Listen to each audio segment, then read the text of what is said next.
Welcome back to AI for the Humanities. I'm Meghan McInnis-Domínguez, Professor of Spanish at the University of Delaware. And this channel looks at what generative AI actually does to humanistic work, and at what humanistic method has to do to generative AI in return. Today's episode starts something new here. Over the next several videos, I'll be sharing final projects from my spring course, Spanish 355, or Survey of Hispanic Literature, which I taught under the title Artificial Conditions, AI and Literature in Spanish.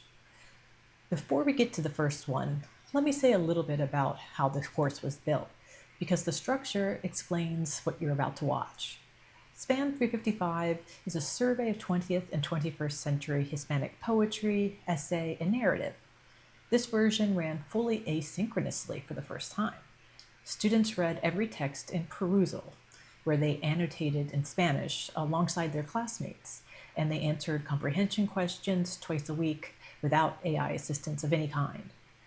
What made the course different was the third layer. Every week I assigned an AI activity tied to that week's reading.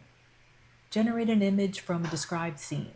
Compare machine translation to your own work. Ask for a summary, and then evaluate it against your own reading. Read the same prompt through ChatGPT, Claude, and Gemini and account for the differences.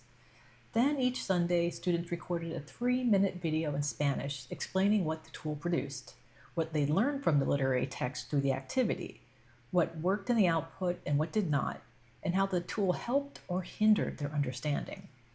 Every 2 weeks, they submitted documentation in English of exactly how AI entered their process at each stage, from idea generation through editing, with prompts cited in MLA format. The policy underneath all of this was narrow and explicit. AI could not write their scripts, their analyses, their conclusions, or their reflections, and it could not narrate their videos. It could help brainstorming. It could help with translation partially. It could help to generate images and music, to structure an outline, and produce summaries and comparisons for students to evaluate. The output was material to be examined. The interpretation stayed theirs. That distinction is the reason I want these projects on the channel. In the book that I'm working on for Routledge, I work with a framework I call reciprocal intelligence. The claim has two halves. The first is that humanities methods, such as close reading, historical contextualization, attention to who is speaking and who has been left out, are the working equipment of responsible AI use, not a set of soft skills bolted on afterward. The second is that AI outputs are themselves texts, and that reading them well requires the same apparatus we bring to a poem. That apparatus is what lets a reader say where a machine reading is right, not only where it's wrong. It is easy to assert this in a book chapter. It is better to show how a 20-something-year-old student does it with a specific summary of a specific poem. Which brings me to today's video. Sarah Krafts built her final project around 2 poems, Alfonsina Storni's Tu me quieres, blanca from 1918, and Nicolás Guillén's Velorio de Papá Montero from Songoro con Songo in 1931. Before you hear anything about AI, listen to her read them. She takes Storni's demand for whiteness and purity and follows it out the avant-garde and modernist technique that lets a poem about one woman and one man indict an entire order of gender norms. She reads the wake in Guillén's as an act of resistance, with Papá Montero standing not as a character, but as a figure for a community that the larger society treats as insignificant and that answers by remembering its own. Then she compares them on her own terms, and the comparison is sharper than the one she got from the machine. Storni working through metaphor and abstraction, Guillén through descriptive and sonic material drawn from Afro-Cuban forms, Storni naming social norms directly through a single relationship, Guillén carrying structural inequality directly through cultural unity. She built that reading with Janice Gleiser-Titiev on Storni and Lorna Williams on Guillén, and it's hers. With that reading in hand, she turns to ChatGPT, asks it to summarize each poem and then to compare them and evaluate what comes back. Her verdict is affirmative and specific. the model found Storni's central metaphor and followed the poem's indictment through to its final turn. It named the patriarchal hypocrisy in one text and the class and racial dimension in the other. It gave her organized starting points she could build from, and it did noticeably better on Guillén once she asked it to work comparatively. She is just about one specific question that was missed, and she leaves one question genuinely open, and she documents the whole thing as she goes, which is what the assignment required. Every output on screen is a screenshot with its date, the prompt cited in MLA format, English translation of the Spanish exchange is appended at the end, and a closing reflection on what she learned, what she liked, what she did not, and what worries her. There is Sarah, and here she is, for you. Hello, in this video I will be demonstrating how AI analyzes themes of inequality in poetry, focusing on what areas it succeeds in and where it lacks. I will be analyzing texts by Alfonsina, Storni, and Nicolás Guillén to support my findings. Alfonsina Storni is no stranger to experiencing sexism in her personal life and career. She lived during a period of rigid gender norms in Argentina, and her work is a response to the challenges of traditional expectations for women, denouncing those norms. This time period was marked with modernization, immigration, and rapid growth. She found value in addressing these issues through her words and poetry. Nicolás Guillén lived during the Spanish Civil War and the Cuban Revolution and reflected his perspective on those periods in his works. During this time, the Afro-Cuban community experienced a lot of racial and social inequality. I have found that AI is a useful tool for understanding the larger themes of Spanish poetry that resist inequality and criticize society. While there is a danger of lack of full thematic description, the technology can help connect how metaphors are used to speak about sexism and racial inequality. The first text I analyzed is quieres, blanca by Alfonsina Storni. She presents themes of sexism and feminism in the text by talking about how men want women to be pure and innocent, yet they do not portray either of these qualities themselves. She emphasizes the double standards that exist in society by using metaphors like white snow to describe this standard of purity, and contrasts it with an image of men living in the woods and touching the dirt. Storni uses elements of the avant-garde style and modernism to elevate her feminist themes and criticize larger society. While the text focuses on the perspective of one woman about a man, the message is about the gender norms and sexism reinforced by society as a whole. The second text I analyzed is Velorio de Papá Montero by Nicolás Guillén. He presents themes of racism and class inequality in Cuba in this work. He does so in the Afro-Cuban style with influences from Afro-Caribbean rhythms and music. Papá Montero is an ordinary man in the poor Black community, and while his death is ignored by larger society, it is celebrated by his community. The dancing and celebration in the poem of his death is an act of resistance, and at his wake, some candles were lit and Papá Montero was remembered with cultural pride. So, he is more than just a character, he's a symbol of the larger Black community and how they are deemed as insignificant by the rest of society and ignored in a lot of ways, but they unite with remembrance in their own community. For my first activity, I asked ChatGPT to make summaries of each text, and I analyzed how well it captures the themes of inequality. This is a screenshot from ChatGPT's summary of quieres, blanca. AI was able to capture the main themes of inequality and the criticism of larger society, but I think it loses some of the emotional elements you feel from reading the poem yourself. It's a very objective and surface level understanding without diving deeper about the emotional weight this puts on women, which is present in the poem through the feelings of the narrator. But overall, the summary captured the main ideas and basic story of the poem. This is a screenshot of ChatGPT's summary of Velorio de Papá Montero. The AI summary focuses on how the wake had elements of Afro-Cuban tradition to celebrate the life of Papá Montero, discussing how it was full of songs and dancing. The summary also addresses how this is a reflection of the community's culture, but it lacks the nuance and discussion of how this relates to social inequality. It really doesn't actually speak of this at all. ChatGPT's summary says the work showcases the cultural richness of Cuba, but I think this is a bit too general. I would argue the poem is more about how this cultural celebration is a resistance of how the community is ignored by larger society in Cuba, so they celebrate themselves with these traditions. The summary is very superficial and lacks the understanding of racial inequality that Guillén presents in his work.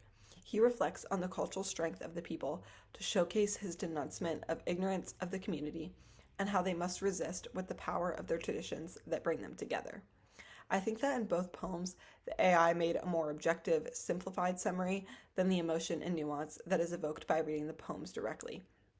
It is difficult to know if AI could be more capable of this replication in the future, or if this human nuance is really where it reaches its limits. For my second AI activity, I asked ChatGPT to compare themes of inequality and society in each text, and I analyzed its accuracy. This is a screenshot from ChatGPT's analysis and comparison of quieres, blanca and Velorio de Papá Montero. AI captured the themes of inequality well in both texts, mentioning the patriarchy and social hypocrisy of gender norms in quieres, blanca, and the inequality among economic and social classes represented in Velorio de Papá Montero. It discussed how Storni used tones of denunciation and protest, and it mentioned how Guillén was addressing inequality in the working class. The AI definitely gave a significantly better performance in this activity for Velorio de Papá Montero than it did in the previous activity, because in this comparison it actually highlighted the critical theme of marginalization that wasn't as present in the last activity. So maybe with the addition of context from Storni's poem, the AI was able to understand what I was looking for in an analysis of Guillén's work, but it also might have only included this interpretation because I directly prompted it with a question about inequality. Similar to the other activity, I still see AI reaching limits when it comes to capturing the emotion present in the poems because it continues to tell a more objective story. The AI also did not compare any specific literary tools or examples in either poem, which I really think would have strengthened its points in comparison. So in general, I would say the AI presented a good objective comparison, but it lacked specificity, analysis of literary devices, and emotional nuance. In comparison of both texts, the AI summary described how both authors addressed themes of inequality in their text, but while quieres, blanca was focused on gender inequality, Velorio de Papá Montero was focused on racial and class inequality.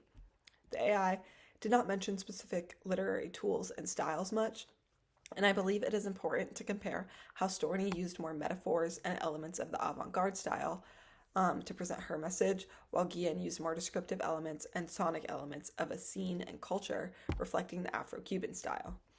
Both authors addressed societal inequality, but I believe it was more direct in Storni's poem.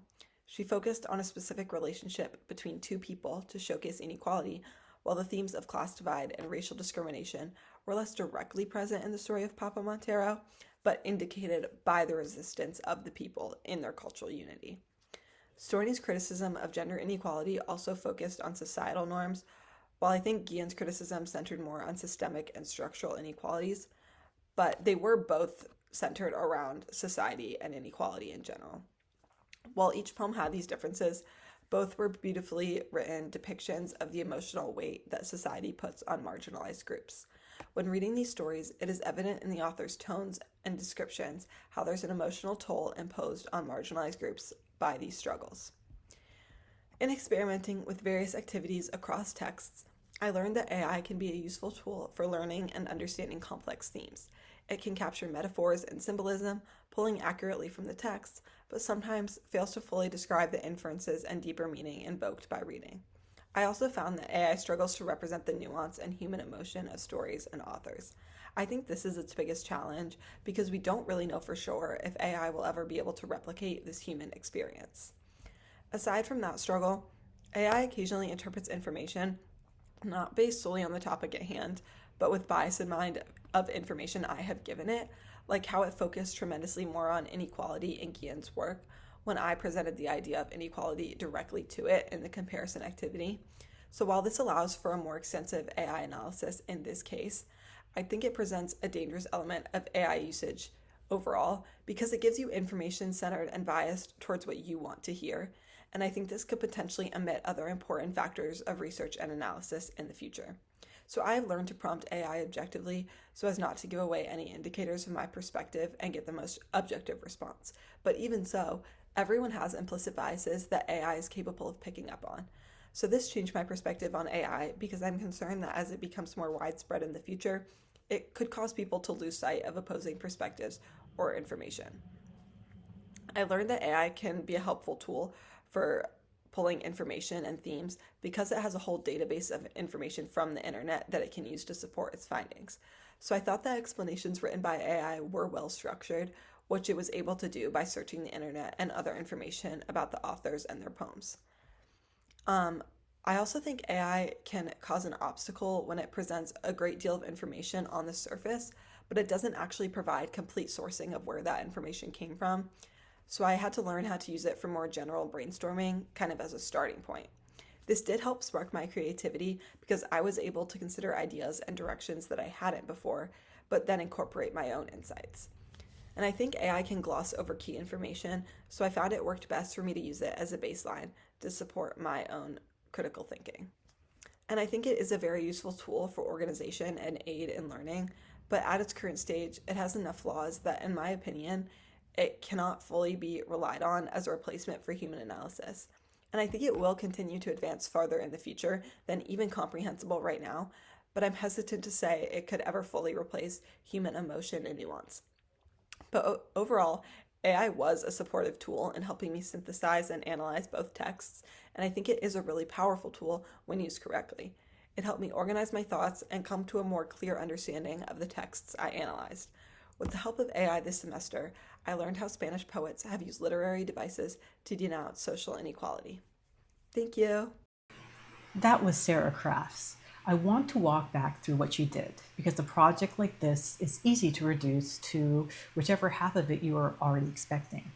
Start with the literature because that is the accomplishment the rest depends on. This is a survey course, and what she demonstrates first is that she can read a poem. Her Storni is a modernist working in the avant-garde, using the image of snow against the image of a man in the woods with his hands in wet earth, so that a quarrel between two people becomes an indictment of the moral arrangement that produced them. Her Guillén is a poet who takes a wake in a poor Afro-Cuban community, the candles, the drums, the dancing, and turns collective remembrance into refusal, with Papá Montero standing for everyone the larger society has agreed not to count. Then she compares them, and this is the part I would point any of my colleagues to. She argues that Storni carries her critique through metaphor and abstraction, while Guillén carries his through description and sound, drawn from the Afro-Cuban forms. That Storni names social norms directly through one relationship, while Guillén lets structural inequality surface indirectly through cultural unity, and that both poems register the emotional cost that a society imposes on the people it marginalizes. She notes that the model never compared literary technique at all, and that its comparison was weaker for it. She read Titiev on Storni and Williams on Guillén to build that argument, but the argument is still hers. She compares them with her own analysis. Now, what she credits the tool with. She found the summaries accurate on the level of theme and structure. The model located Storni's central metaphor, the demand that a woman be white as snow, and connected it to the double standard the poem indicts. It followed the argument to its final turn, where the speaker tells the man to go purify himself first. On the comparative task, it named the patriarchal hypocrisy in Storni and the class and racial dimension in Guillén, and it caught Storni's tone of denunciation. Sarah checked all of that against her own reading and found that it held. She also says the outputs gave her organized starting points that opened directions that she had not considered, and that they helped her synthesize two texts she was holding side by side for the first time. That is a real account of usefulness, and it's worth more than an endorsement because she verified it. She used it as a starting point, she used it as a bouncing board, but she developed her own thoughts, her own critical thinking about it. Her second finding is methodological, and I think it's the most transferable thing in the video. The model's reading of Guillén improved substantially when she stopped asking about the poem in isolation and asked it to compare the two poems. Marginalization, which had been absent, appeared. Comparison is one of her oldest analytic moves, and it turns out to work on these systems too. Give the model a second text to think against, and it produces a sharper reading of the first. Then the limits, which she is equally specific about. On its own, the Guillén summary rendered the wake as drum, song, movement, and cultural richness. That's not false. It is a description of the surface with the pressure taken off. Seeing that the phrase cultural richness was concealing, it meant for an Afro-American concealing work requires knowing who Papá Montero is, what it meant for an Afro-American community in 1931 to be visible as culture and invisible as people, and what Guillén was doing by writing that community's sonic world into literary Spanish. Sarah brought that context. The model did not supply it. She says something similar about Storni. The analysis was accurate and objective, and the emotional weight the poem puts on the reader was not in it. And she holds one ambiguity open rather than resolving it. The better Guillén reading arrived after she had put the word inequality into her prompt. She entertains both explanations, that the comparative context did the work, or that the model gave her back the frame she had handed it, and she does not pretend to know which. Her practical response is to prompt without telegraphing her own position, while acknowledging that no one gets fully outside their assumptions. She closes by saying she cannot tell whether the interpretive gap she found is a limit of the current system or a permanent boundary. That is the correct thing to say right now, and refusing prophecy in either direction is a discipline of its own. I want to say something about the documentation because it's a requirement of the assignment and also the reason that you can trust any of this. Sarah shows you the evidence. Every ChatGPT output appears on screen as a screenshot with the date it was generated. The prompts are cited in MLA format. Because she worked with the model in Spanish and presented in English, she appended full translations of the exchanges so that a viewer who does not read Spanish can check her characterizations against the actual text. Then she reflects in the open, what she learned about the poems, what she learned about the tool, what she liked, which was the organization, the accurate thematic work, what she did not like, which was the flattening emotional register and incomplete sourcing behind claims she could not trace, what surprised her, and what concerns her going forward. Her worry is worth repeating. She fears that as a system spread, a tool that reflects your framing back to you will quietly narrow what people are able to consider, and that users will lose sight of the perspectives they did not think to ask about. She arrived at that from one prompt about one Cuban poem. Documentation is what made the pattern visible to her, and it's what lets you audit her the way she audited the model. So here is what this first project demonstrates. The literary analysis came first, and everything else is downstream of it. Every judgment she made about the machine, the credit and the critique alike, was possible because she had already built a reading of her own to measure against. Close reading is what let her confirm the metaphor was correctly identified and notice the emotional register was missing. Historical knowledge is what let her accept the account of the wake and see the euphemism inside it. Attention to rhetoric is what let her design a better prompt and stay skeptical of the answer it produced. A student who can only find fault is reading as little as a student who can accept everything, and neither can happen without the poem. These are humanities skills, they're AI literacy skills, and they're the same skills. More student projects are coming over the next several weeks, along with other videos I create, published with each student's permission. If you teach languages or literature and you're working out what an AI integrated course looks like on the ground, tell me in the comments what you would do differently. Please like, subscribe, and hit the notification bell. Until next time, keep reading closely.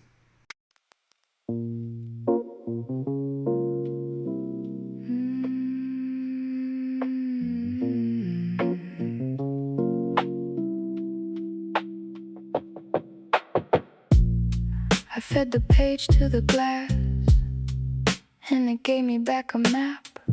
Found the snow, found the purity, found the trick in the trap. Named the thing the poem was after in a clean and even hand, and it gave me somewhere to stand. 2 readings on the table, and I'm the one who checks. It can hold the shape of it, I still hold the rest.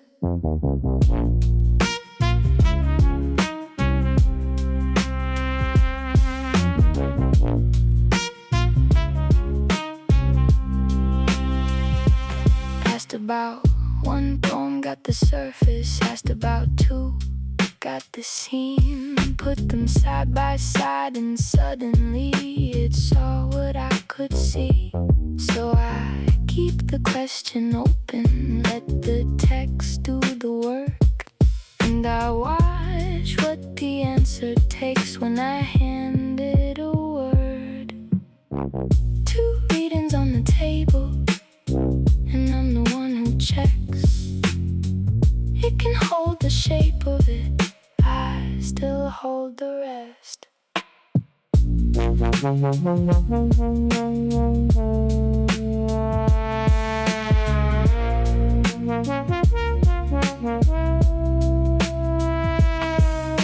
It told me about the drum, the singing and the light. Every word of it was true, and some